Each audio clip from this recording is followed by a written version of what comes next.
Hey, I'm out here in the shop and I'm finally getting to work on something I've been wanting to work on for a while and just have not had the time. We got the van, but one of the problems with the van right off the bat was the fact that the tires, I totally did not trust those things because so after the year 2000, tire manufacturers were required to put a date code on their tires, and well, I couldn't find any date codes on these tires at all, and the best that I could find was a date that might have indicated that the tires that were on here, at least the one that had a code on it, was from October 1998, which would make these tires 22 years old. So it's not not something that I've even driven since I got the van home. So it's something that needed done first, and from then there's a few other things I want to work on the van, and this is kind of going to be the project weekend to do those things. So I was going to go and pick up some tires from a shop, and then it's like, I can just switch these out at home. And as I've gotten into this, I remember how much of a pain in the butt that changing tires is. So I don't think it's going to be something that's impossible. I just need to look at my methods a little bit. So we got the tire off, the first wheel off of the van. Everything looks pretty good under there, honestly, other than being, about 30 years old. And so here's the setup that I was using, which is I've got the hydraulic jack here, and then I was just pushing down on the sidewall of the tire trying to get the bead to pop, and I ended up just slicing through. But again, these are like 22 years old tires, which, it's a shame. They have decent tread on them and everything like that, but I just don't trust 22-year-old rubber with the lives of me and my family. So I want to get that done today, hopefully get the tires swapped out. The only other obvious problem with the van itself is that it has a bit of a power steering squeal when you turn the wheel. So that to me says either the belt is old or it's not being tensioned correctly, and I don't know a lot about these engines in these old vans. It's got the Ford 5.0 engine, which is a super common engine, so anything that is possibly wrong with it, I'm not too worried that it's going to be difficult to replace. And then the third goal for all that, hopefully today, is going to be to get the shop clean, because I'm absolutely terrible about starting a project and then all of a sudden, like there's the stuff. So like here's the leftover wood from the shelf I built downstairs for the computers. This is this is leftover hose that I chopped and flushed the jet skis with to winterize those. Oh, there's some Christmas decorations. There's a couple computer keyboards. So this place is just a mess, and I want to get it cleaned up, but I don't want to clean it up and then start another project and then, knowing myself, leave that project, the shop, a mess as well. So step number one, it's cold in here. It's about 29 degrees outside. Let's see what it is here in the shop. Looks like it's about 35. So we're going to crank up the heat. But of course, my heater is out of fuel. So we'll fill that up, and then hopefully we'll get to work.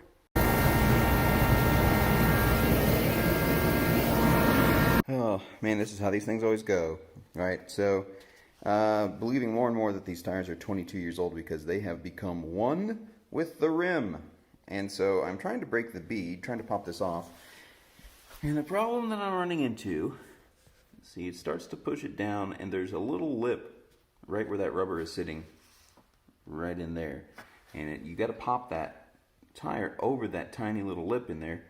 And so the problem that I'm running into is this is pushing it down, and it keeps sliding back on the tire, and then it just continues to slide back until it will slide clear off the tire. I even put this block of wood back here to try to catch it and force it to stay back here, but it slides back into the middle of the sidewall, and it just doesn't pull down on that side anymore, that bead.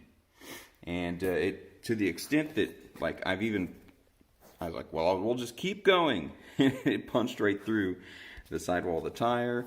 So I rigged up a little like pointy thing to the bottom of that shaft. And it's like, okay, well, if I can get that to stick in there and hold, then it will continue to just stay there. Nope, it just continued to cut clear through the sidewall as it went down. So, man, I'm not sure what I'm going to do. I think I'm just going to have to suck it up probably and take it into a shop. I'm going to try to keep going around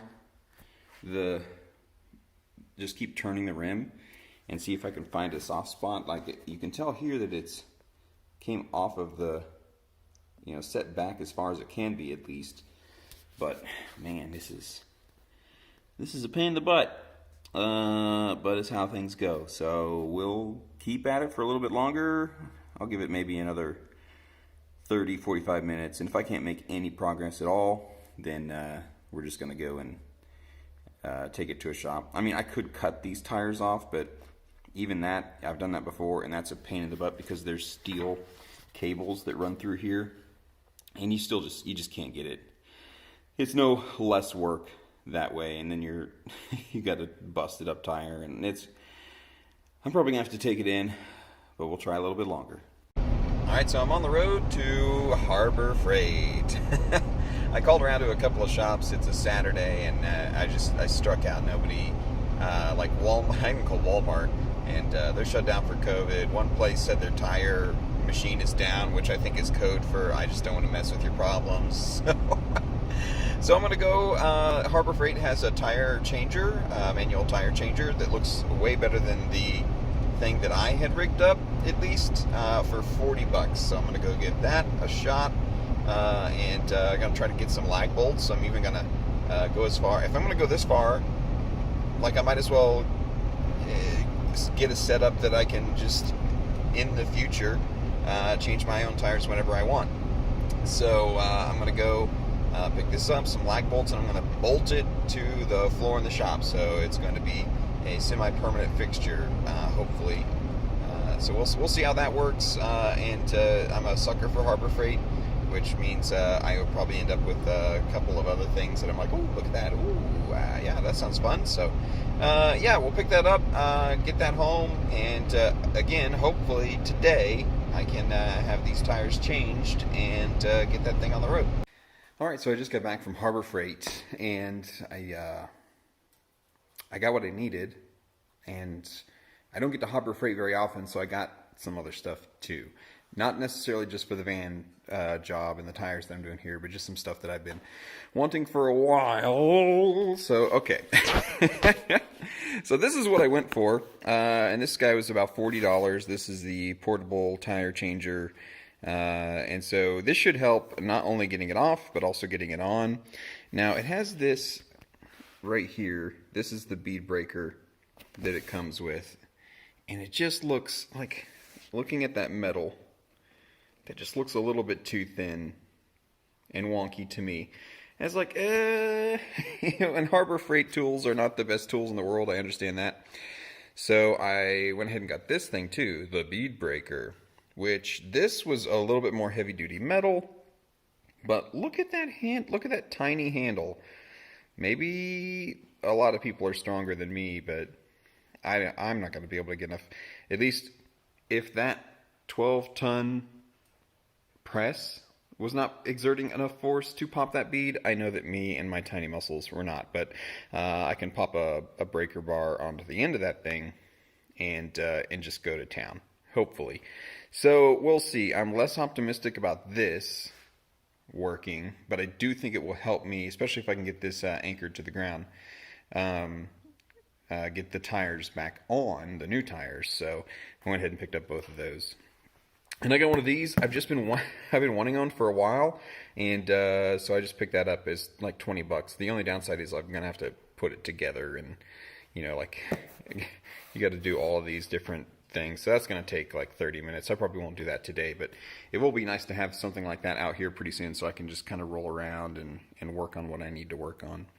I picked these up because my wrenches, I'll show you my wrench drawer over here, are just thrown into a drawer. So I'm looking forward to having this and organizing those, and I don't know if I'll hang them up on the wall or what I'm going to do at that point, but that's going to be nice. I picked this up because I got, well, I'll show you over here. I've got these guys, which are crap, absolute crap. So these guys are going to come down. I'm going to get rid of those. Those are going in the trash. And most of that stuff is going to fit in something like this. So that'll be fine. I'll get some more of those little cubby containers at some point. I saw some there, but it's like, nah, I'm spending too much. And I got one of these. This is only like $4 maybe. And I've been wanting one of these for a while. So I have the shop light over there, which is nice. But I mean, this is actually going to put out way more light. It's super portable, and yeah, I think it runs on like 3 AA batteries, so super easy to get that. What else did I get for the tire job? This is just a tire iron. It's got a nice little cupped thing on there, so you can slide the tires on and over. You got a little pry end on there, so that'll be nice. Picked up a couple little clamps, because these will actually help. If you can clamp the rim, that'll keep the tire from popping back up as you work your way around. That might have something built in to prevent that, but we'll see.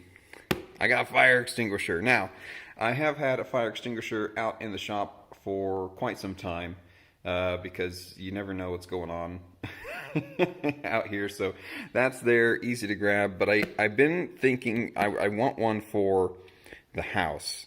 I keep one in the black car because that thing is a wild card as well. But just in the kitchen near the stove, I just want to have one in the kitchen that's easy to grab, just in case you had a grease fire or something like that. It says Marine Auto, but it'll work just fine for that application as well. More kitchen stuff. My knives really suck, so I'm gonna try sharpening them first. Again, this is I think $2 or $3, so I'm gonna try sharpening some of my knives. This is a sign that you're getting old. It shouldn't be, but for me it is. I've never worn safety glasses, I guess, unless since like probably high school shop. And I usually just do what you call the safety squints, like as if that's gonna help you at all. But as I was cranking down on that thing and putting the pressure on there, I'm like, man, this thing could just pop out and fly in any direction at a time. And as much as I love working on this stuff, I don't want to go blind because of it. So I got me some safety glasses. So that's what a responsible thing to do. I got some anchors here, which these I'm going to try to mount that tire changer onto the floor. So using these masonry drill bits, drill some holes in the floor, put some anchors in there, get some lag bolts, and bolt that puppy down so that I've got a nice solid surface to work on. So yeah, that'll be nice. A couple bucks there. Most of this stuff was just like less than $10, so I just keep grabbing stuff. This I actually got because I think I can use this to help me with the Mac. I got a Mac SE30 down the basement, and I need to pop that bad boy open and take a look at it, at least pull the battery out of it. So I have that. That's going to be another project down the road. And these are one of life's great mysteries. I have one of these. I know I have one of these. And I used to stick it right on top of that press right there. And these are magnetic, and you can put all your bolts and screws and stuff while you're working on something, and you don't have to worry about accidentally tipping it over. I mean, you could hold this thing upside down, and your nuts and bolts are not going to come out. Where it went, I have no idea. None. Is it in here somewhere? Maybe. Possibly. But I've looked for it. I have cleaned this shop, believe it or not, before, and never found it. So I've got 2 of them. Just in case. I'm going to put them right there. They're always going to be on that press. Some work gloves, because mine are ratty. So I got those. And then the last thing I got was these drill bits. A lot of people say, buy quality drill bits. I don't drill stuff a lot. And when I do, it's usually like I need to drill 3 holes in this thing. But over the years, my drill bits that I have gotten lost or broken or whatever. And it's easy just to go buy a giant 29-piece set of drill bits and throw that into my toolbox for the drill. And when, I don't think I've bought drill bits for 4 or 5 years. So the $15 that I spent on this is going to be money well spent. So Next task, another joy of the Harbor Freight experience is you get to put all your tools together. So I'm going to assemble this guy, get that going. Actually, you know what? First, let's do the bead breaker, and because that doesn't really require as much assembly. I don't have to bolt it to anything. So let's try that. See if we can break the bead on that tire, and if that works, I'll be a happy camper. It will be worth it. This one was actually the most expensive tool that I bought today because this was about almost $60. And I almost just went with that, but just looking at that flimsy metal, I just kept thinking, I don't think that that's going to work. Maybe it will. I'll try both and I'll find out. I'll leave at least one tire to test the tire changer, but man, I'm certainly skeptical. So let me get that unpacked, put together, and we'll give it a shot. Guys, I don't believe it, but this actually worked. Oh my God. It actually worked. So yeah, I just put this guy together, which putting it together real quick was super frustrating because they give you wing nuts. Like, come on, man. Just give me some actual nuts and bolts. And then they give you these pins to put in here. So a little questionable on the parts choices, but I got on here, and like part of the problem with this thing at first was like the harder you push down on this, the more it just wants to tip the whole thing backwards, including the tire. So what I ended up doing is I stood on it, and at first I was standing like this, and I was like, oh wait, if that thing springs back up for whatever reason, so I switched positions, stood on it, and it took about 5 minutes. But look at that. That tire is off of the rim. So we'll flip it over. We'll try to get the other bead broke, and then I guess we'll put that tire changer together and see if we can get that old rubber off the rim. Ah, man, I'm so excited. All right. I'm a little out of breath. But, yeah, there's that side. And there's that side. So, hell yeah, bro. We got that free. I squirted a little soapy water down in there, a little bubble from our soap. But that tire's bead is released. So, yeah, I'm going to put that tire changer together and I guess drill some holes in my floor. And, yeah, hopefully get this thing off. Okay, road trip number 2. That's one of the crappy parts of living in the middle of nowhere is that every single store is at least 30 minutes away. So Harbor Freight was 45-minute one way, and now I got to run into Gray Bend, which is 20 minutes. So this is going to be another hour of my day. But, yeah, I mean, we're going to get all this done and make sure that we can... Well, the thing that I'm missing is I need some 7/16" lag bolts, and that's what's going to bolt the tire changer down to the ground. So I need to pick those up. I'm not even sure, actually I'm pretty sure, those masonry bits that I picked up at Harbor Freight aren't big enough for the 17/6 anyway, because I'm going to have to drill like a half-inch hole just to insert the jacket for the 7/16" bolt. So I'm going to need at least the lag bolts, the jackets, and probably another drill bit. So we'll give that a shot, head into town, and be back in an hour. Let's see, 3 o'clock. I started at 9 o'clock today, so I'm only 6 hours in, and I have broken the beads on one tire. So and that is not included getting any new tires on the rim yet. So far so good.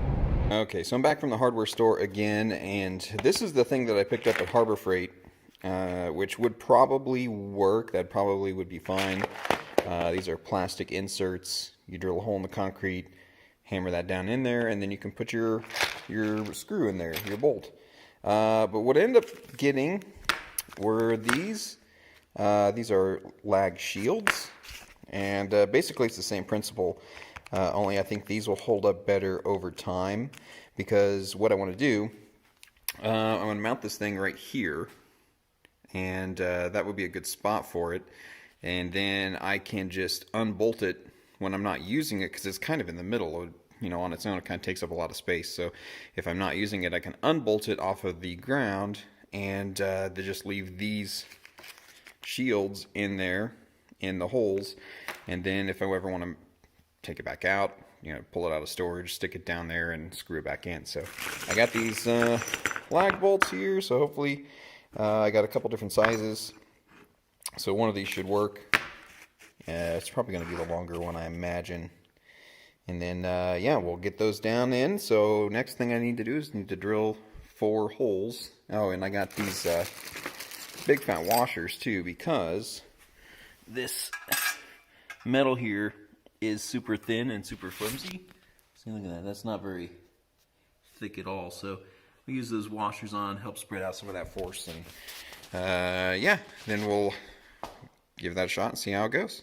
Oh man, are you ready for the next one? So, okay, to drill the hole for this, I need this bit, right? Except that this is too big to fit into my drill. It won't fit. Oh, so freaking frustrating, man. So my choices now are buy a new drill, which is unlikely to happen. So this stuff, like someday, yes, I'll buy a bigger drill and I'll have all this ready to go, but that's not going to happen today. I need to find a different way to anchor this to something sturdy. And so now I'm thinking of building, building a wooden frame or something like that, or maybe just going at the tire just on the ground. But I don't want to do that. But we'll try something. So frustrating. We're gonna get done. We're gonna find a way. This will not defeat me. Okay, new plan. We're gonna take this and we're gonna put it on here. Now this is this is an old Plinko board. I showed Lucas Plinko back when he was a little kid, and we made our own Plinko board. So this used to have like nails all over it. Like you can see, it's got holes in there, and he played with it, I don't know, a dozen times or so, and then just kind of sat in there. So I was like, well, that's still a good piece of wood, so I'll just put it back in the pile.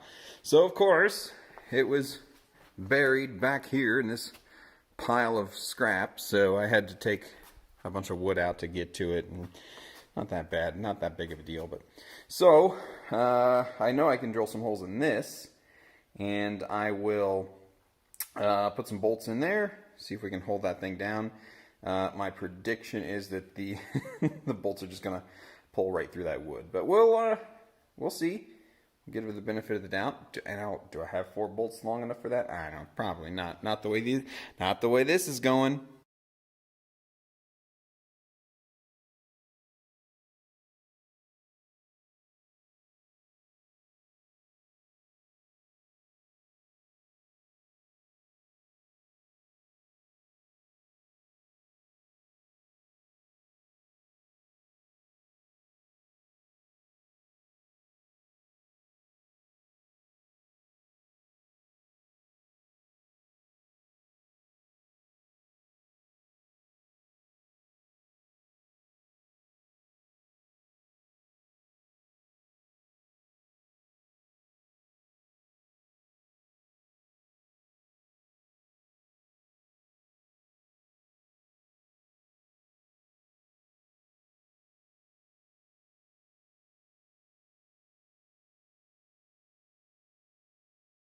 Okay, this is super sketchy, but I think it's usable. I only had 2 bolts that were long enough to fit through to fit through the holes. So there's no bolt here, but I got a bolt there and there. I put those big fat washers on the other side because I'm more concerned about, well, I'm concerned about this whole entire operation, to be honest with you. I was more concerned about the heads of the bolts pulling through the wood rather than the nuts pulling through the metal, which they still might do. But this is, I mean, it's fairly sturdy. So, yeah, sure. I'm going to throw a tire on here and see. Wish me luck.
Yes, okay. Whew. I am ecstatic. Now, point of order, if these were nice van rims, I would say don't do this. If you have nice wheels, don't screw around with this method because this does nick up your wheels a little bit. But these wheels are already pretty nicked up to begin with. But I got it off.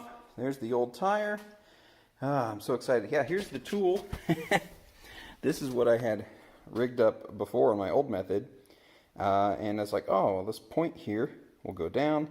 This washer will spread the pressure, and well, it just punched right through. And the last time when it punched clear through, it went clear through and then got stuck in the tire. So, so much for making your own tools. But yeah, I'd have to say that if this was anchored down, it would be perfect. It would be absolutely perfect. You get all the leverage you need on spin that around. As it was, it worked, but the board was spinning quite a bit as I was trying to put the pressure around to pry those up over the rim. But it can be done. I can get that off, so that I feel confident now that I can get the new tire on. So I'm going to clean up these the sealing sections there on the wheel, and then hopefully try putting a new tire on, which is a little bit scarier because I don't want to destroy the new tire. I guess the worst case scenario, I destroy all the tires and I go to a shop and they just put new tires on. But this will have been a lot for naught if it comes to that.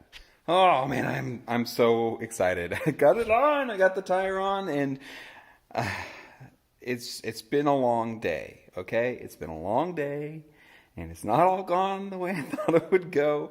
But the tire is on the rim, and I got the bead to set. And so that's the hard part. Is like, so I got the new tire on, and I like pushed it on. That wasn't too big of a deal. Getting that last lip on the outside over was a little freaky, but we did it.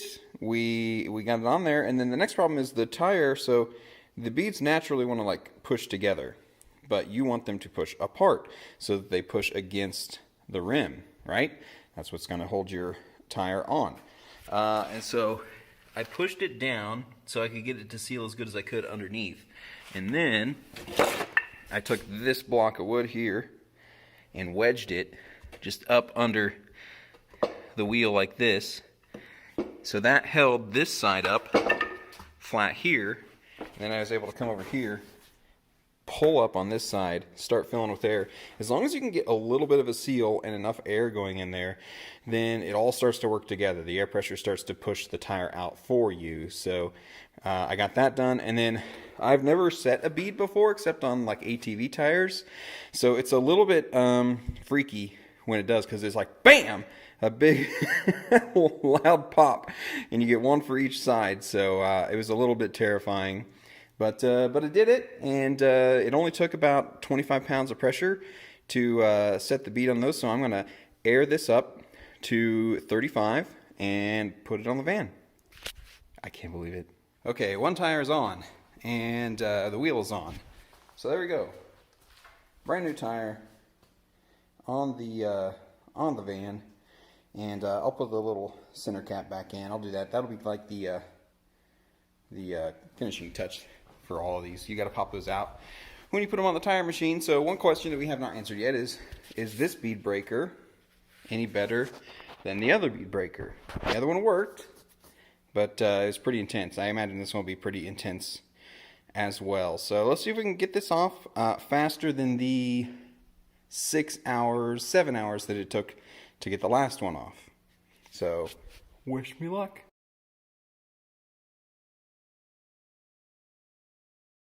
Yeah, so I mean, that might have worked if I kept at it for a while, but I didn't like the way.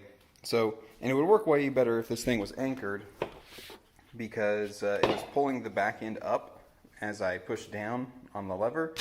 So I was losing some power and some energy there, but then this just started slipping, just like the other one did before it or my rigged up solution. So I'm glad that I got the bead breaker, because we're going to go back to that and see if we can get this tire off this rim.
Okay, I want you to hear this bead pop. It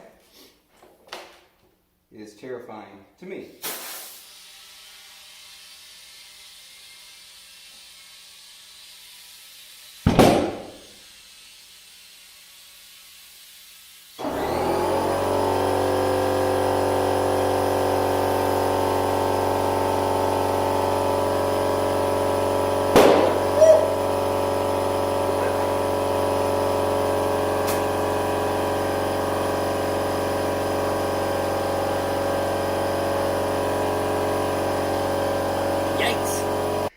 Oh, it's done. Man, I'm tired. So it's time to do the last thing, which is put the little hub covers on, which is a gratifying job. So there you go. And just maybe pop these things back in. There we go. One tire. Oh, this has been an adventure of a day. And so, like, you ask, why? Okay, why did I do this in the first place? Well, let's be honest, I want to save a little money.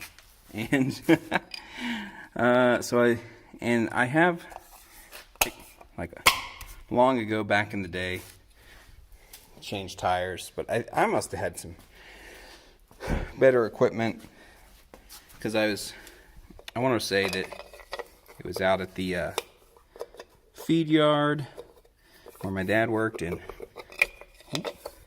where are we at here? There we go. They must have had a tire changer or something, because I do not remember it being this big of a deal. But at the end of the day, I'm done. And so, like, I'm wore out, and you ask yourself, why did I go through all this trouble to order my tires online and put them on myself, and then I didn't have the tools to do it, so I had to go get the tools, and you're like, what's the point? Why would somebody do something like that? And to me, like, I enjoy this kind of stuff. Like, as frustrating as it may be, it's like a good game that is frustrating and it's challenging, but when you finally beat it, like, oh man, it just feels so good. And that's exactly what this feels like. I mean, it's like I'm proud, and I like to know that I can do these types of things as well. So, and in the end of the day, I don't think I saved a ton of money. But here's the thing. The tires were almost $400, like $370, something like that, for 4 brand new tires for the van. And, a shop probably would have charged me anywhere from $500 to $700. So then I had to go buy the tools, right? So I had to buy the bead breaker and the tire changer for sure. The rest of the stuff is just stuff that I got because a junkie for Harbor Freight.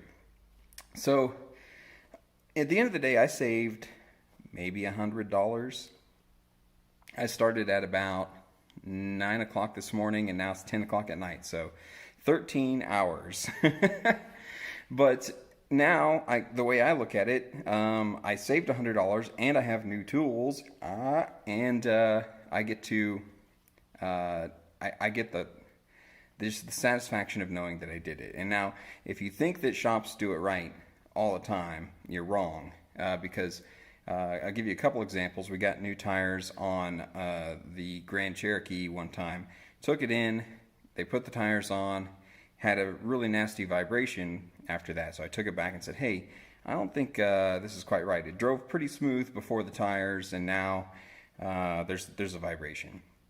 So they rebalanced the tires, no charge, and still had the vibration. So took it back again, and they're like, okay, well, we'll balance them one more time, but after that, like, we need to do suspension work or something. And I'm thinking, no, it has to be something with the tires, because it drove fine before we got the new tires installed. So they balanced it, third time, same vibration. So I said, that's it. So I started doing some research, and apparently on those tires, those wheels specifically, you can't just use a regular tire balancer. You have to have a special adapter because Chrysler thinks all of their stuff is special. So I went to the Chrysler dealership and said, hey, can you balance my tires? I took it to another shop, but they can't seem to get it right. And it cost $70 to balance the tires at the dealership. $70. But after that, drove perfect. So I went back to the place I got the tires from and said, hey, I just want you to know that I took it to the dealership. They were able to get them balanced, and it drives fine. So something might be up with your machine or your system. And they're like, okay, thanks a lot. And as in like, yeah, sure, I'm just... Get out of here, buddy. They were tired of me by that point. But I was frustrated because, you would think that these guys who do this every day, it's their job, they're professionals, would be prepared for situations like that. Another instance, a different shop that I went to, I got tires put on, and I was going through, and this is one thing I always do. I always check their work after I'm done because I went and checked, and one of the tires had 90 pounds of pressure. 90 pounds of pressure. That is incredible. Like, you can damage a tire with that much pressure on it. You're typically, like the stuff that I drive, light trucks and cars, you're looking at about 30, 35 pounds of pressure. They put 90. These are professionals. And so I let the air out, and then I also the same shop, I went and had got some work done on the front end, and I looked, and they didn't even seal up one of the boots on the on the suspension. So just because you take it to a shop doesn't mean that they're doing everything right. That doesn't mean I'm doing everything right either by any stretch of the imagination, but at least I know I can see what I've done, and if I screwed something up, I'm like, okay, I better be careful with that because I jacked that up. But so it's done. I got 4 tires on. The next step, tomorrow I want to get it out. Hopefully it's a sunny day. I want to take it for a shakedown. I want to go just a little tour. I haven't even checked this thing out to its fullest. One thing that I did notice doing this is that it's going to need some new front wheel bearings here at some point. So they're not dangerously loose, but there's a little bit of play in there. So I want to make sure that I can get those changed. I have done those before. I've done that on the black car, and not too hard. That was another job where I had to go get the tools, and I thought to myself, like, how many times am I going to change out wheel bearings? But here I am again, and this time I'll have the freaking tools. So it's been a fun adventure, and I'm looking forward to putting some miles on the van and seeing what works, what doesn't, and hopefully it'll turn into some reliable transportation. So that's the adventure for today. 4 tires on the van. I'm going to go to bed.